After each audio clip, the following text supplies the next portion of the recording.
For di momento que o Ministério de Salubridade está confirmar que o fundo não está disponível para cobrir gastos não de pacientes de SVB para a luna de novembro, nós na Curaçao Medical Center a começar a planificar o tratamento não.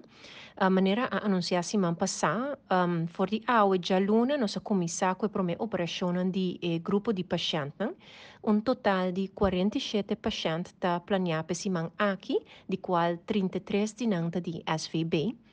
Nosso departamento de planificação atrás em estreita colaboração com os especialistas para passar por a lista de espera e determinar qual operação tem mais urgência para começar com essa que não promete.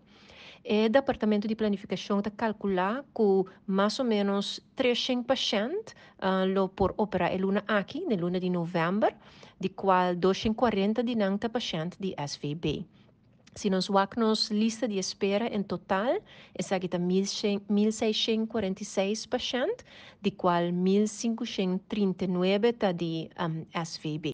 Lo qual que nós está indicar também tá que através é montante que nós recebi de SVB tá para a luna de novembro, pois nós está em espera para confirmação que nós lo haya é montante aqui também para dezembro e nós podemos continuar com a operação eletivo de paciente de SVB para dezembro também.